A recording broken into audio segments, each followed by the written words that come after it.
박사님이 예전에 한번 이야기해 주셨던 것 같은데 의대가 꿈이 아니었다고. 그냥 원래 의대 꿈이었는데. 그죠, 연세대. 다시 할게요. 아 근데 옛날에 뭐 학과 이야기 한번 하시지 않았어요? 건축학과를 그 이지망으로 넣었었는데 의대 떨어졌으면 건축학과를 가려고. 그래서 이제 대학 학과에도 성향이 있을 거잖아요. 잘 맞는 성향이. 의대는 어떤 성향이 좀 오면 좋을까요? 제가 볼 때는 의대를 가는 사람들은 특출한 재능은 없는데 성실한 사람 있죠. 박사님은 그럼 성실하신 편? 그렇죠. 저는 성실의 대명사죠. 그래서 박사님이 어떤 학과에 어울리는지를 보고 싶어가지고 테스트를 가져왔습니다. 이동훈 박사의 뼈있는 이야기.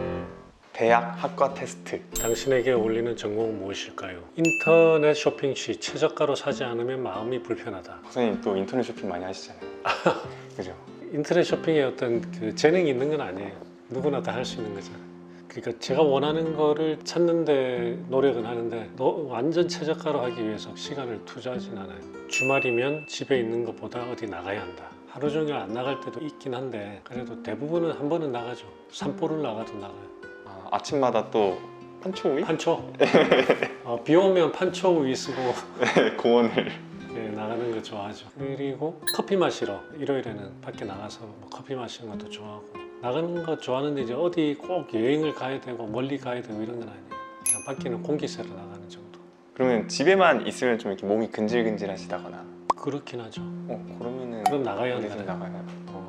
불합리한 것을 보면 참지 못하고 따져서 고쳐야 직성이 풀린다. 조금 애매하네요. 어떤 상황에서 예를 들면 우리 병원에서 아니면 밖에 지나가다가 다른 사람이 이런 걸 보는 후배가 되게 좀 불합리한 대우를 받고 있다거나 그런 걸 들었어요. 그러면 그거를 너 그러면 안 되지 라고 하시는 편이신지. 저는 되게 개인주의인 것 같아요. 제가 직접 연관된 일인데 어떤 불합리한 게 있다. 그건 고쳐야 되죠. 우리 병원 일이라든지. 근데 저하고 이제 굳이 상관없는 일인데 꼭 따져서 직성이 풀리는 건 아니요가 맞는 것 같은데. 나는 한꺼번에 여러 일을 하는 걸 좋아한다. 좋아하지 않아. 좋아하시는 것 같은데. 아니에요. 저는 한 번에 하나의 일밖에 못해요. 그러니까 수술할 때도 외과 의사들 중에 음악을 틀어놓고 한다든지 하는 분들도 계시거든요. 그런 분들은 멀티가 되는 분들이에요. 저는 멀티가 안 되니까 음악도 안 틀고 그냥 정막 속에서 수술해요. 기구 소리만. 그렇죠. 기구 소리만 나는 거예요. 그러니까 뭔가 집중을 하면 그거밖에 못해요. 저는 멀티는 안 됩니다. 영화를 즐기려면 혼자 보는 것이 더 낫다. 저는 영화 같이 보는 게 좋아요. 혼자 보는 건 별로 안 좋아해요. 좀 해석해주는 거 좋아하세요? 옆에서. 해석해주는 건 좋아하죠. 제가 해석 잘 못하니까. 그래서 영화를 해석해주는 그런 유튜브들 있죠. 네네. 그런 거 보는 거 좋아합니다. 영화나 드라마를 보고 눈물을 흘리는 경우가 많다. 그렇죠. 제일 슬프게 보신 영화. 제 어릴 때는 엄마 없는 하늘 아래. 몰라요. 몰라요? 네. 와, 엄마 없는 하늘 아래라고 진짜 슬픈 영화. 그냥 기억은 그거 TV에서 한 번씩 해줬거든요. 그거 볼 때마다 흐느끼면서 봤었던 기억이 있어요. 지금 또 다시 보면 어떨지 모르겠다. 전 태극기를 휘날리며를 보면서 울었던 기억. 안 울었어 저는 그거.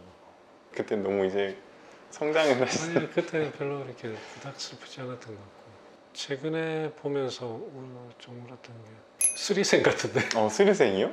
그때 제가 예습 딱 한 번 했었거든요. 엄마가 애 죽고 나서 병원에 막 가서 보고 이런. 그거 슬프더라고 되게.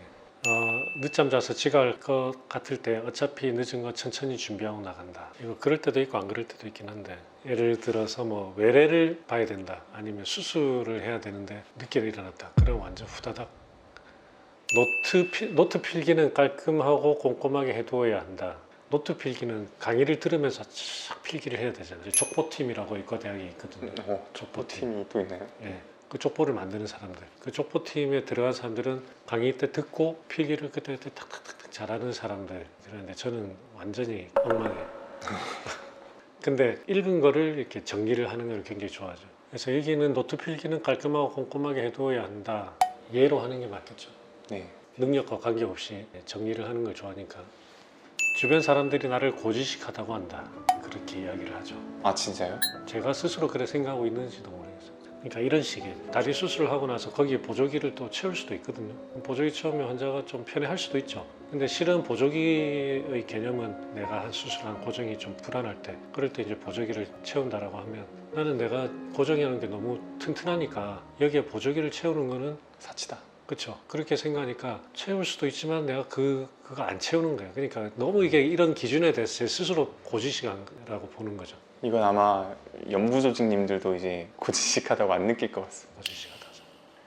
아닌 것 같은데. 그래 그러면 뭐 아니? 네, 아니요. 저는 아니요. 나 PD가 시킨 대로 하는 건 이동훈 박사의 뼈 있는 이야기. 결과 분석이 끝났네요. 오! 오, 진짜요? 건축학과? 어떻게 알았어요? 아, 진짜요? 건축학과. 예술, 디자인, 인문, 공학, 사회 할 것 없이 다양한 분야에 관심이 많습니다. 무언가를 만드는 것도 재밌고 때로는 기존의 것을 재창조하는 것도 재밌다고 생각합니다. 다방면으로 관심이 많기 때문에 다방면으로 관심 많은 건 맞거든요. 어떻게 보면 깊은 지식보다도 얇고 넓은 지식이 있는 것 같아 보이기도 합니다. 여러 방면으로 출중한 당신에게 건축학과를 추천합니다. 제가 건축학과를 생각했던 거는 파괴공학과를 가려고. 파괴공학은 뭔가요? 이게 진짜 있는 용어인지는 모르겠는데 건물 이렇게 훅 무너뜨리는 거 있잖아요. 그거를 해보고 싶더라고요.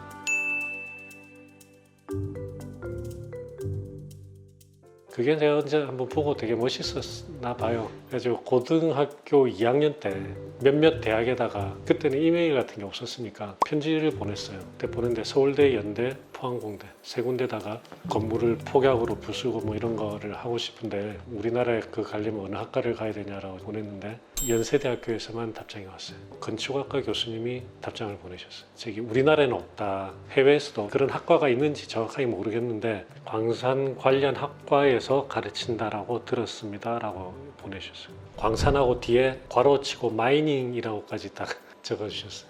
나중에 좀 시간적 여유가 되면 가구 만드는 건 한번 해봐야 될 것 같아요. 박사님은 그러면은 의학과로 오신 거, 의대로 오신 거 후회 안 하시죠? 제가 후회 안 해요. 저한테 잘 맞는 것 같습니다. 두 개 다 막 진짜 엄청 잘 벌고 잘 나가는 사람이 되었어요. 근데 건축은 버튼 하나 누르고 퇴근하면 되고 그때는 계속 이제 환자를 봐야 돼요. 건축학과